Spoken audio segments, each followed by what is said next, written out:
Ni amakuru rero akomeje gutrendinga hagati mu mbuga nkoranyambaga cyane cyane iz'u Rwanda, bitewe n'uko abantu benshi bari kugenda bayagarukaho bavuga bati ibi byagenze gutya ndetse n'ibi byagenze gutya, ubu ngubu bihagaze gutya. Ni amakuru rero ari gukomeza kugaruka ku bakobwa babiri b'ibyamamare hano mu gihugu cyacu cy'u Rwanda. Uwo nta wundi, uwa mbere ni Keti Bashabe. Uwo ngo muramuzi neza cyane no mu bihe byashize, ndi kumva ari umunsi umwe twamukozeho ikiganiro, ushobora gusubira inyuma ukabanza ukacyumva intangiriro ndetse n'intandaro. Hari undi mukobwa rero ukomeje kugenda ugarukwaho nawe w'icyamamare rwose, uvuga ati ni misi w'abandi ba misi, uwo ni misi w'u Rwanda, na wundi Mutesi Jolly. Mutesi Jolly rero nawe akomeje kugenda agaruko. Aba bombi rero impamvu tubafatanyije ni impamvu imwe gusa, kubera yuko inkuru zabo zenda kuba zahura, ariko nta nubwo zenda, ahubwo zirahuye neza neza ijana ku ijana. Urabibona yuko Miss Mutesi Jolly yaramamaye, ni umukobwa mwiza cyane ufite amafaranga, ariko bikavuga yuko yahuye n'ikibazo kimwe cyonyine, ikibazo cyo kuba yarabuze umugabo cyangwa se umutereta, ndetse n'abamutereta ngakabona nta mumaro cyangwa se akabona nta bushobozi bafite bwo kumwafodinga. Ibi ngibi rero ni ibintu bibaho cyane, akaba ari byo bintu tugiye kugenda tugarukaho muri iki kiganiro. Icyo tugusaba gusa nta kindi, ni cya kindi, ni ugukora subscribe kugira ngo tujye tujyana mu biganiro bigenda bikurikira iki ngiki. Iyi ni Wasam TV Show. Mutesi Jolly rero tutaramuheraho, reka tubanze duhere kuri Keti Bashabe. Murabazi aba bombi ni bamwe mu bakobwa b'abanyaburanga bari hano mu gihugu cyacu cy'u Rwanda, aho rero Mutesi Jolly yabaye misi w'u Rwanda ndetse na Keti Bashabe akaba ibyo bintu yarigeze kuba yabicamo, afitanye amateka yabyo nawe. Rero Miss Mutesi Jolly yagize gutya avuga yuko nta mugabo wamutereta hano mu Rwanda, abagabo bose ngo ni abagabo mbwa n'ibindi bintu byinshi cyane, ngo ni inyana z'imbwa n'ibindi bintu byinshi cyane. Murabizi yuko izo swaga zakomeje kugenda zicaho. Nyuma rero y'ibyo bintu byose aza kugira gutya Mutesi Jolly ngo abengukwa n'umugabo ukomeye cyane, ni umuherwe wo mu gihugu cya Tanzania. Tanzania murayizi ni igihugu giherereye hano mu burasirazuba bw'u Rwanda, ni igihugu cyiza cyane ariko nanone kitaruta u Rwanda. Murabizi yuko ari igihugu kinakize. Rero umugabo umwe muri icyo gihugu w'umuherwe cyane, ngo ukunda gucuruza ibintu by'intwaro, uri kugenda umubona aho ngaho kuri screen yawe twamushyizeho. Uwo nta wundi ni uwo bita Rugumire Saidi. Uwo nguwo rero ngo akaba ari uri kubarwa nk'umukunzi wa Mutesi Jolly muri aka kanya. Uyu mugabo rero yaramubengutse cyane kugeza ubu ngubu, ari ntago ari byo bintu tuje kugenda tugarukaho kuko twabivuzeho mu biganiro byacu byabanje, ahubwo icyo tugiye kugarukaho nuko ngo uyu mugabo yenda kuza hano mu gihugu cyacu cy'u Rwanda kugira ngo aze gusura umukunzi we. Umukunzi we nta wundi ni Mutesi Jolly. Ibi ngibi rero yabigarukagaho mu gihe hari umuntu wamubajije ati ese ubu ngubu ugomba kuzaza mu gihugu cyacu cy'u Rwanda kuwa kangahe ryari?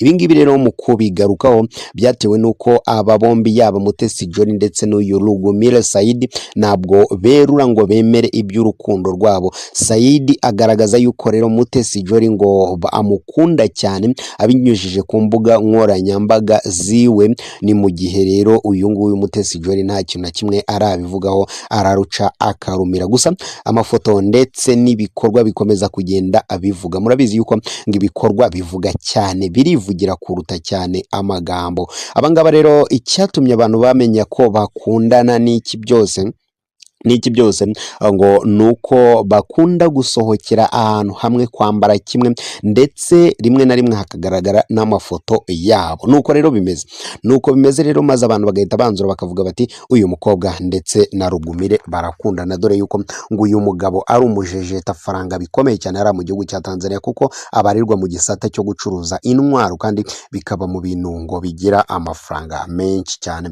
Rugumire rero biravugwa yuko agiye kuza hano mu Rwanda akaba ari we uri kubarwa nk'umukunzi wa Mutesi Jolly uzwi mu bucuruzi bw'intwaro, anyuze rero ku mbuga nkoranyambaga ze yatangaje ko agiye kuza hano mu gihugu cy'u Rwanda. Uwo Saidi Rugumire yavuze ko rero azaza mu Rwanda mu cyumweru kiri imbere. Ibi rero yabivuze asubiza uwamubazaga ko afite amatsiko yo kumubona mu Rwanda. Rugumire rero Saidi yagize ati uzambona mu cyumweru gitaha, babwire bose ko umukwe wanyu agiye kuzaza.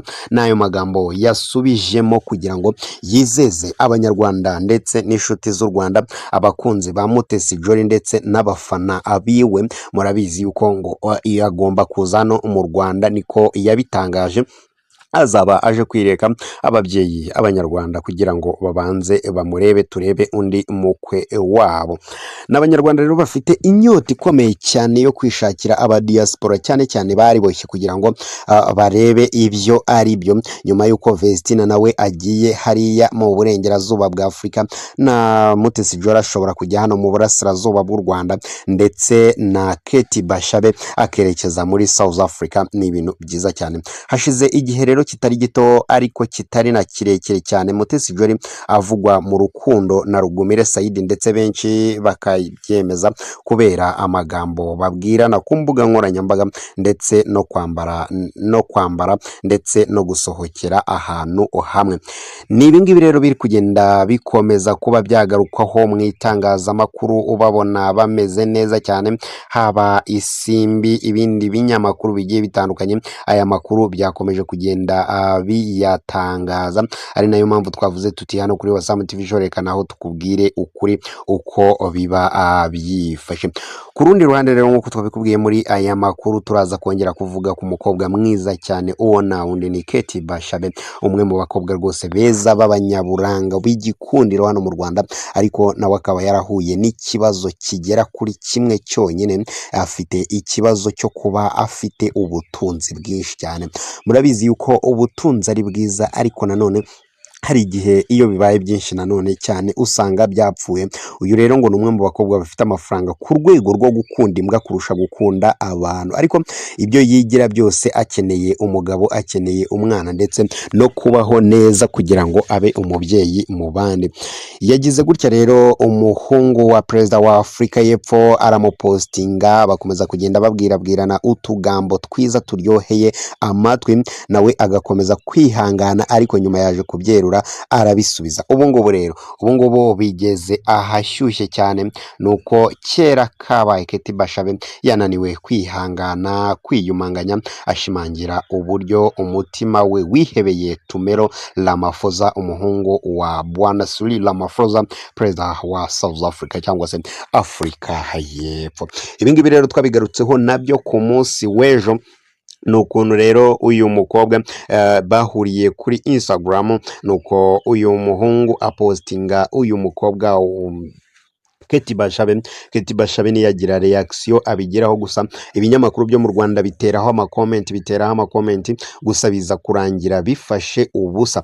Byaje kurangira bifashe ubusa rero, ariko uyu musore yarakomeje. Ubwo Keti Bashabe yashyiragaho amafoto mashyashya kuri Instagram yiwe, uyu muhungu ajyaho aralayikinga rwose, ashyiraho udutima nk'uko ejo twakomezaga tugenda tubigarukaho. Uyu mukobwa nawe arabikunda, aza gutangaza yuko rwose nawe abikunze, nawe ashyiraho utundi dutima. Ibyo ngibyo rero byatumye abantu bakomeza kuvuga bati rwose Keti Bashabe kwihangana